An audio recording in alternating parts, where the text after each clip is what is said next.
Bismillahirrahmanirrahim. Alhamdulillahi rabbil alamin. Wa bihi nasta'in ala umur dunya waddin. Nastaghfiruhu wa nastahdihi wa natubu ilaihi wa natawakkalu alaihi. Wa na'udzu bihi min syururi anfusina wa min sayyiati a'malina. May yahdihillahu fala mudilla lahu wa huwal muhtad wa may yudlil falan tajid lahu waliyan mursyidan wala hadiya. Asyhadu an la ilaha illallah wahdahu la syarika lah wa asyhadu anna sayyidana Muhammadan abduhu wa rasuluh.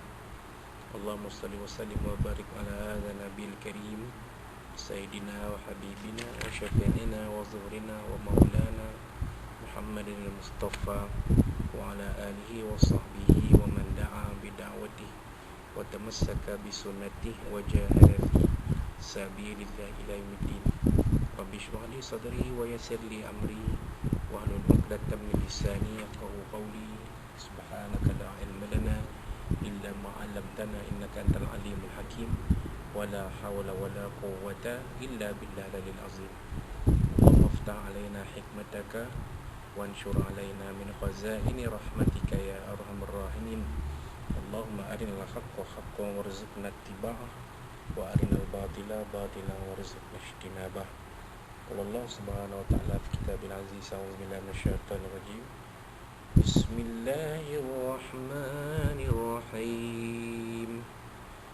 Iqra bismi rabbikal ladzi khalaq. Khalaqal insana min 'alaq. Iqra wa rabbukal akram. Alladzi 'allama bil qalam. 'Allamal insana ma lam ya'lam. Kalla innal insana la yatgha ar-ra'ahu istaghna. Inna ila rabbika ar-ruj'a. Sadaqallahul azim. Qala Nabi Muhammad sallallahu alaihi wasallam, khairukum man ta'allama al-Qur'ana wa 'allamahu, atau kama qala sadaqa Rasulullah sallallahu alaihi wasallam. Tuan-tuan puan-puan muslimin muslimat sekalian rahimakumullah. Assalamualaikum warahmatullahi wabarakatuh. Mabak alhamdulillah summa alhamdulillah, pada petang ini 4 Muharram 1442 Hijriah bersamaan 23 Ogos 2020, sekali lagi kita bertemu di dalam majlis ilmu ini yang disebut Nabi SAW sebagai Rawdatun min Riyadil Jannah, satu taman dari taman-taman syurga Allah Subhanahu wa Ta'ala, yang mana mereka yang mengikuti majlis ilmu ini akan menerima rahmah dan barakah yang dibawa oleh para malaikat turun dengan perintah Allah Subhanahu wa Ta'ala, dikurniakan kepada mereka ketenangan, sakinah, ketenangan, dan dikurniakan ganjaran pahala yang sebaik-baiknya dari Allah Subhanahu wa Ta'ala. Jadi kita teruskan kupasan kitab At-Tafsirul Munir juzuk 30, ayat berkaitan dengan ayat-ayat pertama hingga ayat ke-8 surah Al-Alaq, di mana kita sampai kepada bahagian yang akhir dalam kupasan ayat-ayat 1 hingga 8 surah Al-Alaq ini, iaitu pedoman hidup dan hukum hakam. Dalam kitab ini pada muka surat 313, insya-Allah. Beberapa petunjuk dan ayat dari ayat-ayat tersebut, ayat pertama yang ayat 8 surah Al-Alaq, antaranya ialah pertama, menjelaskan tentang kekuasaan Allah Subhanahu wa Ta'ala dalam penciptaan makhluk, bahawa Allah Subhanahu wa Ta'ala sebagai Al-Khaliq.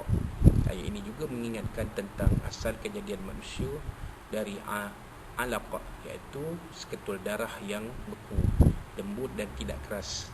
Ayat-ayat yang terkandung dalam surah ini adalah antara ayat pertama yang turun dari Allah Subhanahu wa Ta'ala ke atas Rasulullah sallallahu alaihi wasallam, dan ianya merupakan rahmat dari Allah Subhanahu wa Ta'ala terhadap hamba-hambanya, dan antara nikmat yang paling awal yang dikurniakan Allah Subhanahu wa Ta'ala. Ini tuan-tuan jelas di sini ayat pertama hingga ayat 5, yang ayat-ayat awal, ayat-ayat yang terawal yang diturunkan kepada Nabi sallallahu alaihi wasallam ketika baginda berada di Gua Hira pada malam 17 Ramadan tahun gajah, waktu Nabi SAW berusia 40 tahun. Jadi ayat-ayat ini menyentuh tentang pentingnya kita melihat kepada Allah SWT sebagai pencipta kita. Apa saja perbuatan yang kita buat, khususnya yang disebut dalam ayat-ayat 1 dan ayat 5 ni, iaitu membaca adalah dengan nama Allah Subhanahu wa taala, yakni apa saja yang kita buat biarlah disebut nama Allah Subhanahu wa taala. Makan nak sebut nama Allah, minum sebut nama Allah, apa saja perbuatan kita sebut dengan nama Allah, maka di sana ada keberkatan, ada keberkatan. Malah Nabi SAW menyatakan kullu ma lam yabda bi bismillah fahuwa atau kama qala Rasulullah. Setiap satu perbuatan yang tidak dimulakan dengan bismillah, maka terputuslah keberkatannya. Mana tidak ada keberkatan di situ. Jadi kalau kita nak buat apa-apa, kita mulalah bismillahirrahmanirrahim. Nak semayang, bismillahirrahmanirrahim. Nak baca Quran, bismillahirrahmanirrahim. Nak zikir, bismillahirrahmanirrahim. Nak makan, nak minum dan nak segala-galanya, bismillahirrahmanirrahim. Hatta tidak mungkin tak keterlaluan kalau dikatakan nak berjima pun mulalah dengan bismillahirrahmanirrahim. Yang tak patut nak mula bismillah, nak buang air, tu tak payahlah bismillah. Nak kencing, nak berak pula bismillahirrahmanirrahim, itu tak kena, sebab kita berada dalam tandas, maka adabnya tak bagus, tak boleh, segi adabnya tidak cantik. Wallahu a'lam.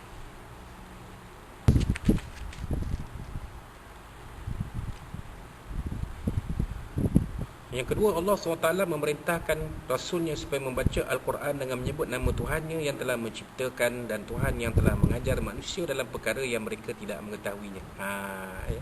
Jadi bacalah Al-Quran dengan, maksud kedua Iqra' di sini ialah membaca dengan nama Allah Subhanahu Wa Taala. Mana kita baca Quran ni mulalah dengan Bismillahirrahmanirrahim.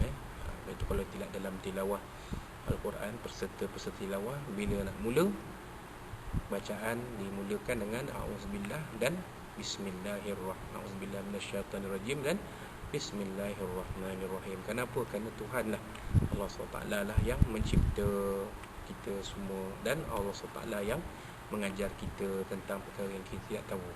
Daripada kita tak tahu jadi tahu. Yang ketiga, Allah SWT juga memerintah supaya baginda SAW belajar membaca dan menulis, kerana kedua-duanya adalah alat untuk mengenal ilmu-ilmu agama dan wahyu. Penulisan mengekalkan ilmu agama itu disebarkan di kalangan manusia. Ia adalah asas untuk kemajuan ilmu pengetahuan dan perkembangan tamadun manusia. Baik, itulah kalau kita lihat negara-negara maju, tuan-tuan, kadar literasi ataupun kadar celik huruf itu sangat tinggi, mencecah hampir 100%. Kenapa? Kerana ini menunjukkan pentingan membaca dan menulis. Maka Allah SWT perintahkan Nabi belajar membaca dan menulis. Kerana membaca menulis ini adalah kunci untuk mengenal ilmu-ilmu, termasuklah ilmu-ilmu agama, ilmu-ilmu wahyu, ilmu-ilmu duniawi. Maka orang yang membaca, tahu membaca dan tahu menulis, boleh mempelajari segala ilmu yang nak dipelajari, untuk membina dirinya, seterusnya membina tamadun manusia, memajukan ilmu pengetahuan, membina tamadun manusia. Itu dia, tuan-tuan. Sebab itulah Islam, apabila kita mengikuti saranan membaca dan menulis ini, kita lihat satu masa dahulu Islam membina satu tamadun yang sangat hebat. Rata-rata umat Islam pada waktu itu semuanya tahu membaca dan menulis. Tapi sedih bila kita meninggalkan kepentingan baca dan menulis, maka kita lihat umat Islam dah yang paling ramai buta huruf. Ini sangat-sangat sedih kita lihat. Kemudian yang keempat, di antara tanda kemurahan hati dan kurnia Allah SWT kepada manusia ialah Allah SWT mengajar manusia ilmu yang belum dipelajarinya. Dengan demikian ia berpindah dari kejahilian kepada cahaya ilmu. Allah SWT juga memuliakan manusia dengan ilmu. Justru itu Nabi Adam AS yang berilmu punya kelebihan dan keistimewaan berbanding para malaikat. Ilmu itu pula tercerna dalam pemikiran. Ia boleh berpindah melalui lidah atau melalui penulisan. Tuan-tuan, Sebab itulah Allah SWT nak tunjukkan kepada para malaikat kenapa Allah SWT lantik manusia sebagai khalifah di atas muka bumi, kerana manusia itu lebih berilmu. Kan maka para malaikat bila ditanyakan benda-benda yang diketahui oleh Nabi Adam, nama-nama itu, malaikat kata subhanaka la ilma lana illa ma 'allamtana innaka antal alimul hakim. Maha suci kamu ya Allah, kami tidak tahu benda-benda ini, melainkan apa yang kamu ajar kepada kami tahu. Yang ni sebelum Nabi Adam ni kami tak tahu. Sungguhnya kamu lah yang maha bijaksana lagi maha mengetahui. Jadi di situlah kelebihan manusia berbanding para malaikat. Dan manusia dikurniakan ilmu. Itu pun Allah SWT sebut dalam sebuah satu ayat lain, wa ma utitum minal ilmi illa qalila. Tidak kamu dikurniakan ilmu melainkan sedikit ilmu ini boleh diguna untuk kehidupan kita. Kalau Allah SWT beri semua ilmu kepada manusia, maka ditakuti manusia akan berasa dirinya lebih hebat dari Tuhan. Itu pun dengan ilmu sedikit Allah Ta'ala bagi ini pun ada manusia yang berani mengaku dirinya menjadi Tuhan. Waliyahzubillah. Qatadah telah berkata, al-qalam atau pena adalah nikmat dari Allah Subhanahu Wa Taala. Jika tidak kerananya, tidak akan tegak agama dan tidak akan sempurna sesebuah kehidupan. Dikata Qatadah, seorang ulama tafsir dari kalangan tabi'in, mana qalam atau pena ini nikmat dari Allah Subhanahu Wa Taala. Kalau tak adanya Allah SWT tak memberi kita pena al-qalam, maka kita tidak boleh menulis. Dan daripada dan bila tak ada penulisan, tak adalah bacaan. Begitu. Wallahu a'lam. Keutamaan dan kelebihan penulisan dan kesenian khat adalah amat banyak. Upaya dalam bidang ini semua adalah anugerah Allah SWT kepada manusia. Allah SWT memuji dirinya dengan sifat pemurah. Firman Allah SWT mafhumnya, Iqra wa rabbukal akram alladhi 'allama bil qalam. Bacalah, dan Tuhanmu lah yang Maha Pemurah, yang mengajar ini manusia dengan perantaraan pena. Ayat 3-4 surah Al-Alaq. Yakni Allah SWT telah mengajar manusia melalui perantaraan Al-Qalam, atau Allah SWT telah mengajar manusia tentang penulisan melalui Al-Qalam. Itu guru betul.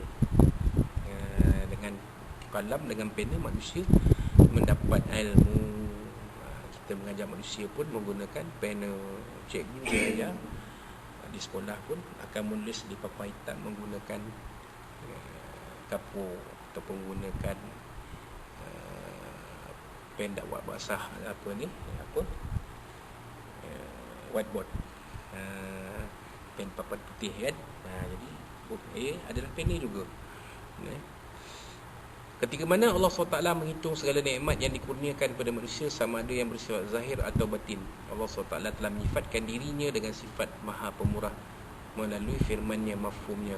Hai manusia, apakah yang telah memperdayakan kamu ini berbuat dahaka terhadap Tuhanmu yang Maha Pemurah, yang telah menciptakan kamu, lalu menyempurnakan kejadianmu dan menjadikan kesusunan tubuhmu itu seimbang. Surah Al-Infitar ayat 6 hingga 7.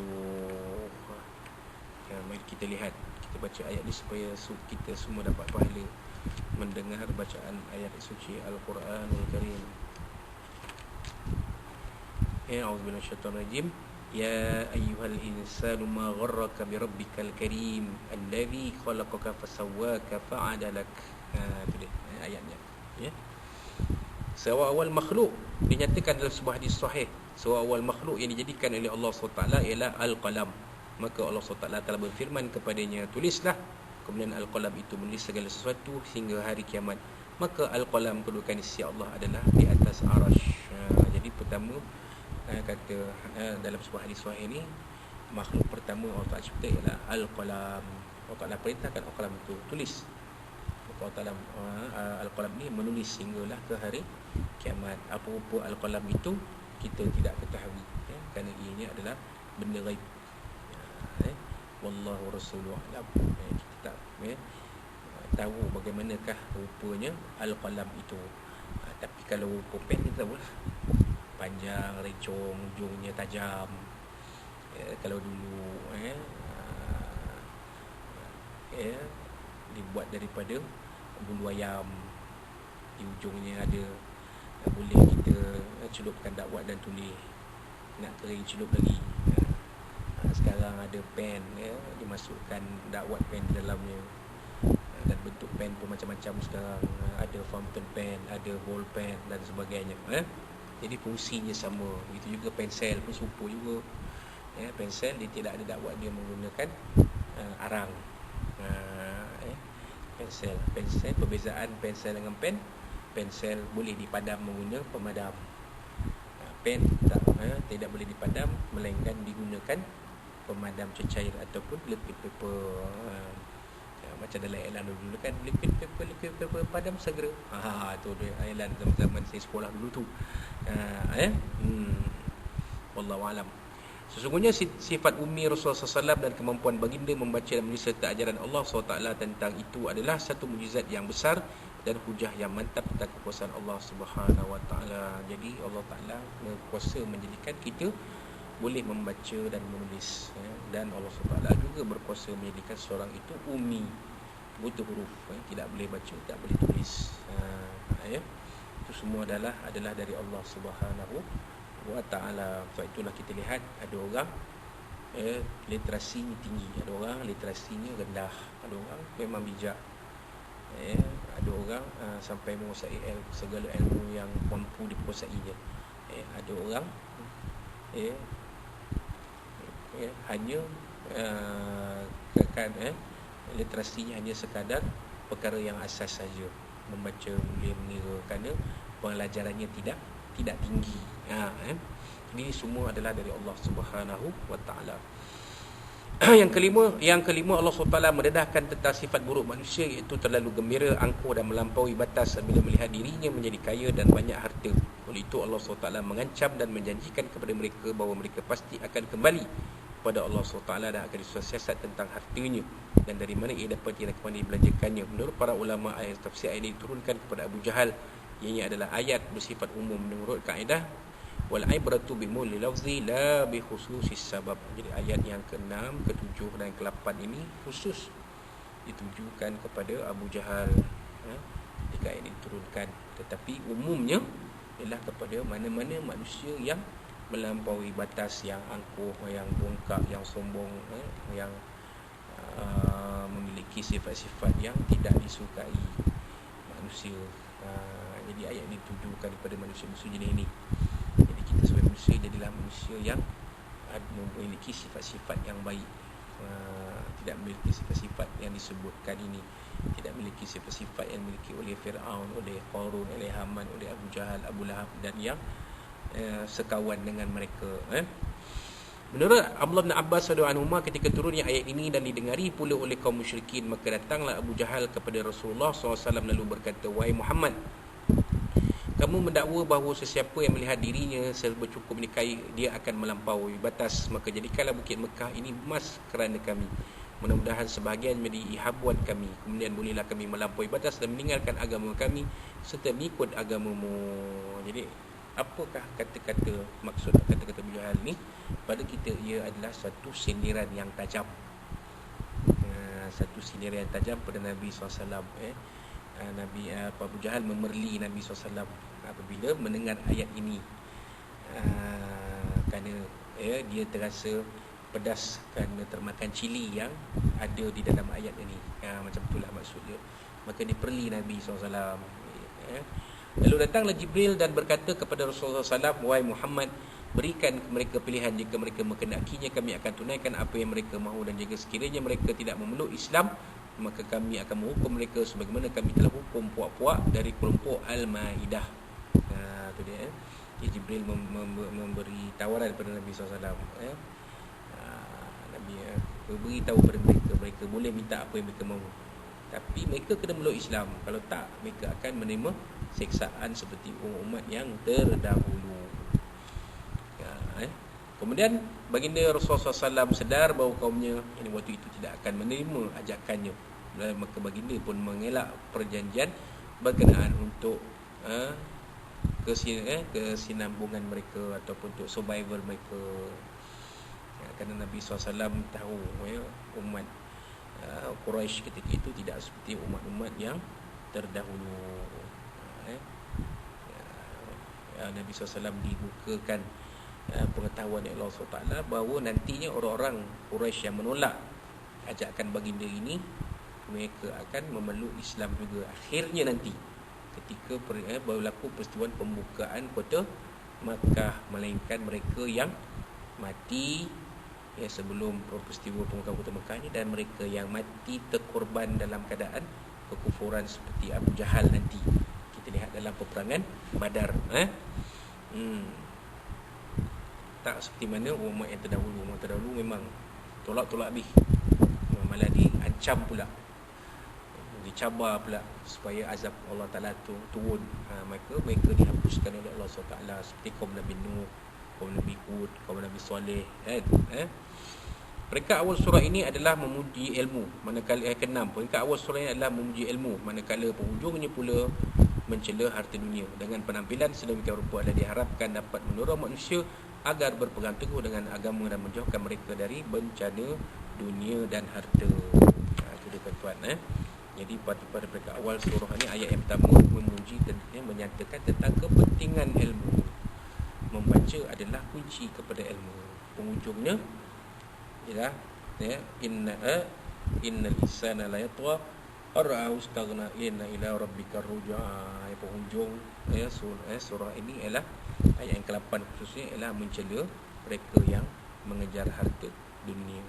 Kalau kita sebagai manusia, ingatlah dunia ini adalah tempat tinggal yang sementara yang kita guna, yang kita manfaatkan untuk mengumpul bekalan amal untuk kita bawa ke alam akhirat, untuk kita sama-sama dikurniakan Allah SWT kehidupan di syurga yang kekal abadi insya-Allah. Jadi habislah kita membincangkan ayat 1 hingga ayat 8 surah Al-Alaq. InsyaAllah pada kuliah yang seterusnya, kuliah akan datang, kita akan sambung dengan kupasan ayat-ayat yang seterusnya, ayat 9 hingga ayat 17, ayat 19 surah Al-Alaq, dan kita akan mulakan dengan kupasan hukum-hukum tajwid dan terjemahan harfiah insya-Allah. Dengan izin Allah SWT kita akan bertemu pada kuliah yang akan datang dengan izin Allah SWT. Jadi itulah dia sikit sebanyak kita berkongsikan pada petang ini. Mudah-mudahan segala yang dikongsikan itu ada manfaat kita bersama, bila kita manfaatkan kehidupan kita yang sementara di dunia ini bersama suami isteri, anak-anak kita, adik keluarga kita, untuk kita sama-sama hidup bahagia di dunia ini dan mudah-mudahan membawa kepada kehidupan yang bahagia yang kekal di akhirat nanti insya-Allah, kekal abadi. Dan segala apa yang disampaikan dalam kuliah ini mungkin ada terkasar, tersilap di mana-mana, saya mohon maaf dari Allah SWT dan Nabi SAW dan dari tuan-tuan dan puan-puan sekalian. Wallahu Rasulullah barakallahu fikum wa qul la tafa'azu wa lakum min akhir kuliah kita petang ini dengan tasbih al-kafaraah sallallahu. A'udzu billahi minasyaitonir rajim. Bismillahirrahmanirrahim. Alhamdulillahirabbil alamin wa bihi nasta'in. Wassalatu wassalamu ala asyrofil anbiya'i wal mursalin Muhammadin wa rasulih. Allahumma arhamna bil hadzal wa tafsir ba'di tafsir. Allahumma inna al-kafin huri anain wa na'udzubika min syururihim. Allahumma badil syamlahum wa kharik jamahum wa syatik wa tawazazil wa qasmin kilabi. Ya Qahhar ya Jabbar ya Mutakim ya Allah ya Allah ya Allah. Allahumma ya munzil kitab wa ya mujassim wa isma ahzab ihzib wa sallahu bi fa'li min as-sar hamar rahmin.